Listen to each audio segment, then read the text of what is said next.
کسی مدرسے کے پڑھے ہوئے نے نہیں کیا.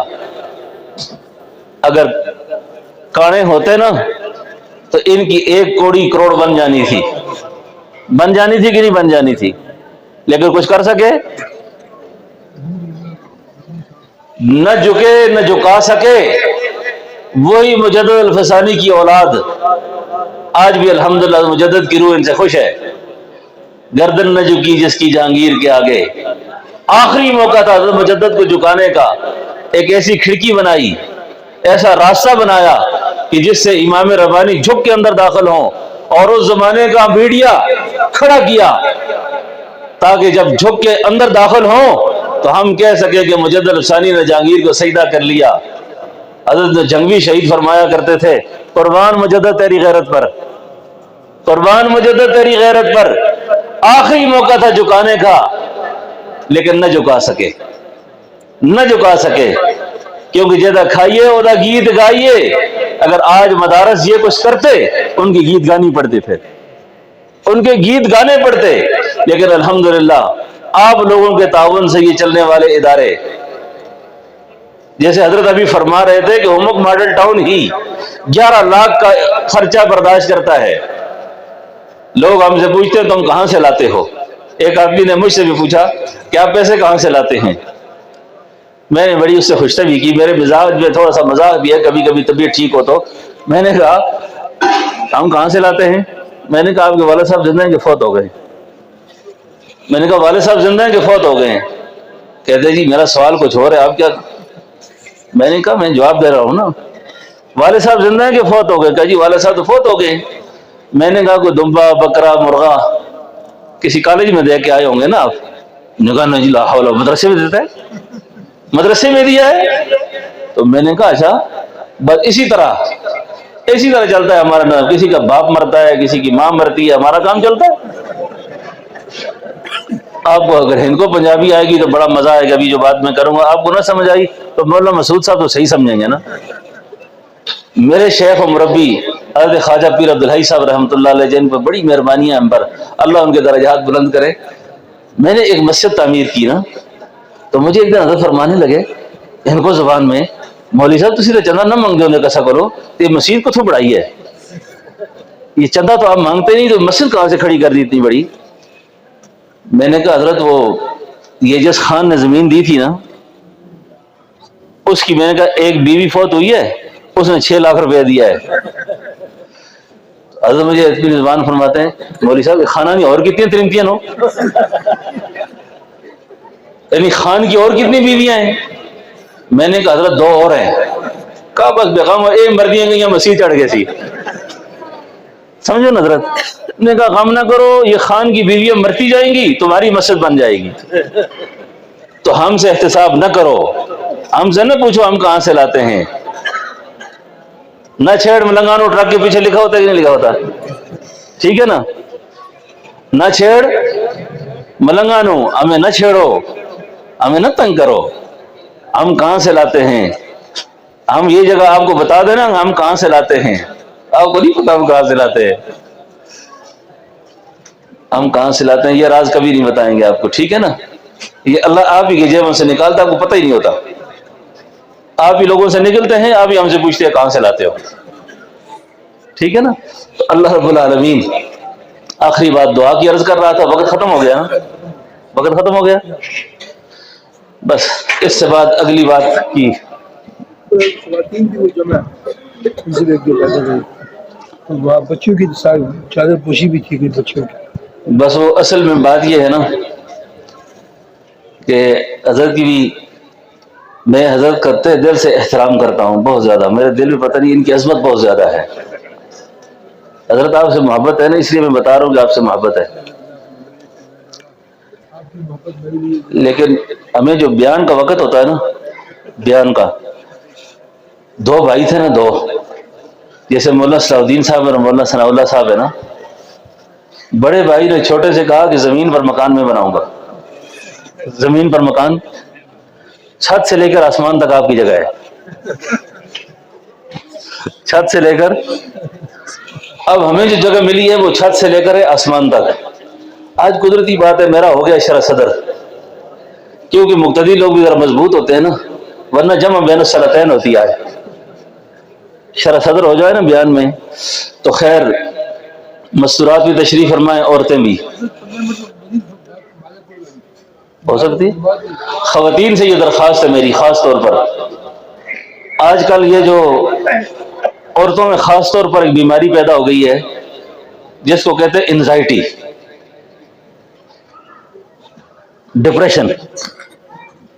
یہ انزائٹی اور ڈپریشن، یہ ہماری اردو کی ڈکشنری میں اس کا کوئی معنی نہیں ہے. ایک اللہ والے سے کسی نے پوچھا کہ یہ انزائٹی کیا ہوتی ہے، ڈپریشن کیا ہوتا ہے؟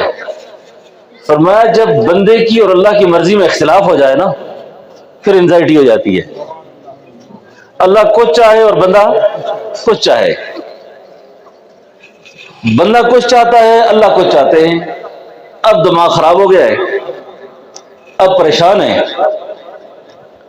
اس کی جو وجوہات ہے نا، جو مرد جو عورت ناپاک رہے گا، غسل وقت پہ نہیں کرے گی، عورتیں اپنے بال اپنے کپڑے بیت الخلاء میں رکھیں گی، وہ عورتیں کبھی بھی دماغی طور پر ٹھیک نہیں ہوں گی، کبھی ٹھیک نہیں ہوں گی. اللہ والوں کے مشاہدات اور تجربات میں یہ لکھا ہے کہ کوئی عورت اپنے کپڑے بیت الخلاء میں نہ رکھے اور جب تک ان کپڑوں کو باہر نکال کر 36 گھنٹے ہوا میں نہ رکھے، دھوپ نہ لگائے، ان کپڑوں کو استعمال نہ کرے. اس کی وجہ یہ ہے کہ شریر جنات، ناپاک مخلوق عورتوں کے کپڑوں سے لذت اٹھاتے ہیں، اور دروازوں کو جب بھی بند رکھیں کریں بسم اللہ شریف پڑھ کر، اور جب بھی عورت یا مرد بیت الخلاء میں داخل ہوں تو بایاں پیر اندر کریں.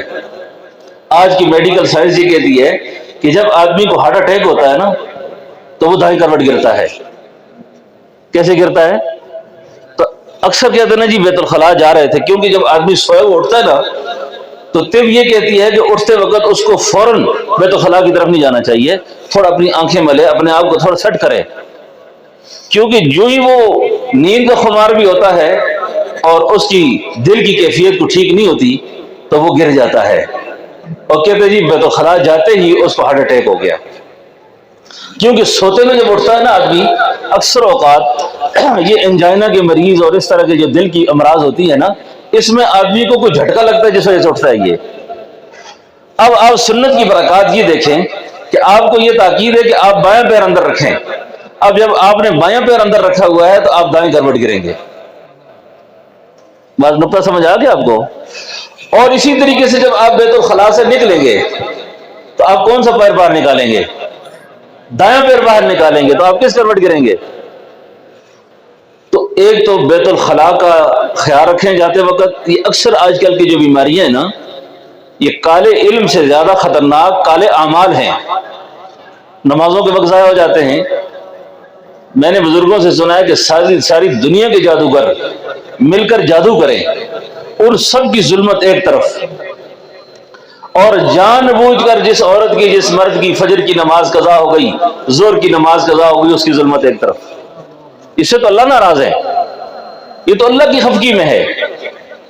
اور عورتیں جو ہیں ان کی روحانیت کا سفر ہے، ان کی جو ترقی کا سفر ہے. یقین جانیں اللہ کے حبیب نے فرمایا عورت 5 وقت کی نماز کی پابند ہو، روزہ رکھنے والی ہو، شرم و حیا کا خیال رکھنے والی ہو، اپنے خاوند کی تابعدار ہو، جنت کے جس دروازے سے چاہے داخل ہو جائے، جنت کے جس دروازے سے چاہے داخل ہو جائے. تو عورتوں کے لیے تو جنت اتنی آسان ہے، اتنی زیادہ آسان ہے. اور عورتوں کو کچھ اپنی اصلاح کی طرف فکر کرنی چاہیے. میں نہیں کہتا کہ یہ سارے مرد اصلاح شدہ بیٹھے ہوئے ہیں، ان کی بھی کمزوریاں، میرے پاس وقت نہیں ہے کہ میں مردوں کی کمزوریاں بیان کروں. عورتوں کی کمزوریوں میں سے ایک کمزوری یہ ہے کہ خاوند تھکا ہوا گھر آیا، پریشان آیا، اس کو چاہیے کہ آپ اس کو پانی پلائیں، اس سے پوچھیں خیریت ہے. پتہ نہیں افسروں کی جھڑکیں کھا کے آیا ہے، محتمم صاحب کی جھڑک کھا کے آیا ہے، پتہ نہیں کس کس کی جھڑک کھا کے آیا ہوا ہے وہ. اب وہ پہنچا ہے، او بجلی خراب ہے، پانی کی موٹر بھی نہیں چلتی، بچہ بھی بیمار ہے. او اللہ کی بندی 2 منٹ بیٹھنا تو دے ذرا. یہ سارے کام میں کروں گا لیکن مجھے 2 منٹ حوصلہ دے، بیٹھنے دے۔ اس سے تھوڑی دیر کے بعد دست و گریباں ہو جاتے ہیں، آپس میں پریشان ہو جاتے ہیں۔ تو مردوں کو بھی چاہیے کہ وہ ذرا باہر سے آئے نا تو باہر کے غصے آ کے بیوی پہ نہ نکالا کریں۔ جس خاوند کو دوسری شادی کرنی ہو نا، ہے کوئی خواہش مند اس میں؟ ہاں، کون آدمی جس کو نہیں ہاتھ کھڑا کرے؟ سچ ہو، سچ بولو۔ میں دیکھو پیر ہو کے جھوٹ نہیں بولتا، میری 2 بیویاں ہیں، میں 2 کا اور بھی ارادہ رکھتا ہوں۔ کیوں ڈرتے ہو؟ آپ کو ڈر ہے کہ کوئی دیکھ لے گا، ادھر کوئی سن لے گا؟ نہ ڈرو۔ اچھا، صرف بات یہ کرتا ہوں کہ اگر شادی کرنی ہو نا تو بیوی کو خواہ کی تڑیاں نہ لگایا کرو۔ میں بات یہ سمجھانا چاہ رہا ہوں، یہ جو تڑیاں ہے نا یہ ٹھیک نہیں ہے۔ یہ تڑی جو ہے نا یہ صحیح نہیں ہے۔ یہ ایسا کیوں کیا ہے؟ میں شادی کروں گا، اور بھائی کرنی ہے تو کار، تڑی کیوں لگاتا ہے؟ تنگ نہ کرو۔ اچھا، عورتوں کو تنگ نہیں کرتے، عورتوں کو تنگ نہیں کرتے۔ کسی شریف انسان کا کام نہیں ہے کہ وہ عورت کے ساتھ دماغ لڑائے۔ ہم عورت کو متوازی درجہ دیتے ہیں، عورت متوازی درجے کی عورت نہیں ہے، یہ تو صنف نازک ہے۔ مرد اور عورت کا مقابلہ ہی نہیں آپس میں، یہ اس کو اپنا مقابل کھڑا کرتا ہے۔ تو عورت کے ساتھ مقابلہ کر کے آج تک جیتا کوئی؟ جیتا ہے؟ کوئی بھی نہیں جیت سکتا۔ تو اس لیے عورتیں مار کے لیے نہیں ہوتی، عورتیں پیار کے لیے ہوتی ہیں، عورتیں لڑائی کے لیے نہیں ہوتی۔ تو مردوں عورتوں کو بھی چاہیے کہ وہ اپنے مردوں کو مثالی مرد نہ سمجھیں۔ مثالی لوگ صرف صحابہ کرام تھے۔ اور مردوں کو بھی چاہیے کہ وہ عورت کو آئیڈیل حیثیت نہ دیں، گزارا کریں، گزارے کا یار بنیں۔ پرائی رکھی عورتیں مردوں کو پسند ہوتی ہیں نا، اپنی عورتوں کو رکھو نا، پتہ چلے، اس کو کپڑے لا کر دو، اس کا خیال رکھو۔ اور عورتوں بیچاریوں کے دل تو اتنے سیدھے سادے ہوتے ہیں۔ ہمارے ایک دوست ہیں، اس نے کہا جی میں تو اپنی بیوی کو ایسا اعتماد میں رکھتا ہوں سارا غصہ ختم ہو جاتا ہے۔ پتہ کیسے؟ کہتا ہے بس آتا ہوں گھر، آ کے کہتا ہوں ایک ڈمی ہے، اس پر اتنے خوبصورت کپڑے لگے ہوئے تھے، بازار میں گیا تھا کپڑے کی دکان پر، کاش میرے پاس پیسے ہوتے تو میں تیرے لیے لے آتا، کاش میرے پاس پیسے ہوتے تو میں تیرے لیے لے آتا، پیسے نہیں تھے اس لیے نہیں لا سکا۔ وہ اللہ کے بندو، عورتوں کو اتنی بات کر کے دل کو خوش کر لیا کرو، ان کے دل بڑے اچھے ہوتے ہیں۔ امیر شریعت فرمایا کرتے تھے، سید عطا اللہ شاہ صاحب بخاری، فرمایا ان بچیوں کا جو آٹا گوندتی ہے نا اس میں ان کے آنسو شامل ہوتے ہیں، ان کو جھڑکا نہ کرو، مارا نہ کرو۔ یہ نکاح کے 2 بول سن کر تمہارے ساتھ اٹھ کر آ گئی ہیں، اور یہ کئی جو سسر صاحبان اور ساس صاحبان میری بات اگر سن رہی ہوں گی نا، یقین جانو اس سسر کا انجام بہت برا ہوگا، اس ساس کا انجام بہت برا ہوگا جو بہووں کو جھڑکتی ہیں، ہر وقت گالیاں دیتی ہیں، مارتی ہیں ان کو۔ اور بعض علاقوں میں تو دیور کو بھی پورا اختیار ہوتا ہے کہ وہ بابی کو جتنا مرضی مارے۔ یہ انسانیت کی بات نہیں ہے۔ اچھا، یہ انسانیت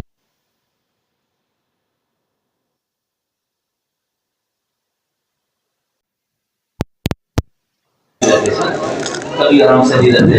اللہ سے دعا ہے کہ اللہ پاک ہم سب کی شادی کو قبول فرمائے۔ ربنا تقبل منا انک انت السمیع العلیم وتب علینا انک انت التواب الرحیم۔ اے میرے اللہ ہم سب کی شادی کو قبول فرما، اے اللہ ہمارے گناہوں کو معاف فرما، ہماری خطاؤں سے درگزر فرما، ہم سب کی پریشانیاں دور فرما، ہم سب کی مشکلات کو آسان فرما۔ یا اللہ اس مدرسے کو قبولیت نصیب فرما، محبوبیت نصیب فرما۔ یا اللہ اس ادارے کو وسیع اور مشاہدہ جگہ نصیب فرما۔ یا اللہ اس مدرسے کو برکت نصیب فرما، اس مدرسے کے پڑھنے پڑھانے والوں کو علم نافع نصیب فرما۔ یا اللہ جتنے معلمات، طالبات، خواتین آئی ہوئی، یا اللہ سب کی جزائے خیر نصیب فرما، سب کی ہدایت مرادوں کو پورا فرما۔ یا اللہ سب کی زندگیوں کو برکت نصیب فرما۔ یا اللہ سارے حاضرین کو دین پر استقامت نصیب فرما۔ یا اللہ یہ جتنے بچے نے اپنا پڑھانے کے لیے یاد کیا، ان کے ساتھ جتنے لوگوں نے تعاون کیا، معاونت کی، اللہ ان کو جزائے خیر نصیب فرما، اللہ ان کو جزائے خیر نصیب فرما، اللہ برکت اور عافیت کی زندگی نصیب فرما۔ یا الہ العالمین ہمارے والدین، ہمارے بہن بھائی، مشائخ، اساتذہ، اہل تعلق یہ دنیا سے رخصت ہو گئے ہیں، یا اللہ ان کی کامل درجات بلند فرما، ان کی کامل مغفرت فرما۔ یا اللہ اپنے خاص فضل و کرم سے ہمارے مولانا عبدالرشید صاحب دلوی بلتستان والے ہمیشہ اس اجتماع کی رونق ہوا کرتے تھے، ہمارے ساتھ بھی بڑی محبت کا تعلق تھا، آیا کرتے تھے۔ یا اللہ ان کے درجات کو بلند فرما، یا اللہ ان کے درجات کو بلند فرما، ان کو اعلیٰ علیین کا اعلیٰ مقام نصیب فرما۔ یا الہ العالمین حضرت مولانا کی دلوی بلتستان کے اندر جو خدمات ہیں یا اللہ اس کو قبول فرما، یا اللہ وہاں کے لیے اچھے اچھے صحابہ اللہ کے لیے پیدا فرما، یا اللہ وہاں بھی کام کے ذرائع کھول دے، یا اللہ اپنے خاص فضل و کرم سے جہاں جہاں مسلمان مظلوم ہیں پریشان ہیں یا اللہ امداد فرما، یا اللہ خاص طور پر غزہ فلسطین کے مسلمانوں کی امداد فرما، یا اللہ جتنے لوگ کفار اسلام کے دشمن ہیں، پاکستان کے دشمن ہیں، ہمارے ملک کو اچھا نہیں دیکھنا چاہتے، اللہ ان کو ہدایت نصیب فرما، جن کے مقدروں میں ہدایت نہیں اللہ ان کو چھان چھان کے تباہ و برباد فرما، یا اللہ اس ملک کی سرحدوں کو محفوظ فرما، اندرونی بیرونی خطرات و خدشات سے محفوظ فرما، یا اللہ اس ملک کو آباد فرما، اس ملک کو استحکام نصیب فرما، اس ملک کے توڑنے والوں کو ہدایت نصیب فرما، اس ملک کو توڑنے والوں کو ہدایت نصیب فرما، یا اللہ جن کے مقدروں میں ہدایت نہیں ہے یا اللہ وہ پاکستان کے دشمن ہیں، یا اللہ ان کو تباہ و برباد فرما، مدارس کے دشمن ہیں، مساجد کے خانقاہوں کے اللہ ان سے خود ہی نمٹ جا، یا اللہ اپنے خاص فضل و کرم سے یہ طالبات معلمان بچیاں خواتین جتنی آئی ہوئی یا اللہ ان میں جن کو اچھے رشتے نہیں ملے ان کو اچھے رشتے نصیب فرما، جن کو رشتے ہو گئے اللہ کو اپنے گھروں میں خوش فرما، عافیت کا معاملہ فرما، یا اللہ ہماری دعاؤں کو قبول فرما۔ اللہ صلی اللہ صاحب کو یا اللہ ان کے بچوں کو یا اللہ عزت کا مینار بنا، عزت کا نشان بنا، یا اللہ اس مدرسے کو کشادہ سے کشادہ جگہ اللہ نصیب فرما، یا اللہ ان کے فیض کو عام فرما، عام فرما، یا اللہ اپنے خاص فضل و کرم سے ہماری سازی کو قبول فرما۔ ربنا تقبل منا انک انت السمیع العلیم، یا اللہ بارہ رحمت نازل فرما، برکت و عافیت کی بارش نصیب فرما۔ جن دوستوں نے دعاؤں کو کہا لکھا امید رکھی اللہ یہ ساری دعائیں کے حق میں قبول فرما۔ صلی اللہ تعالی علی خیر خلقہ محمد وعلی آلہ وصحبہ اجمعین برحمتک یا ارحم الراحمین۔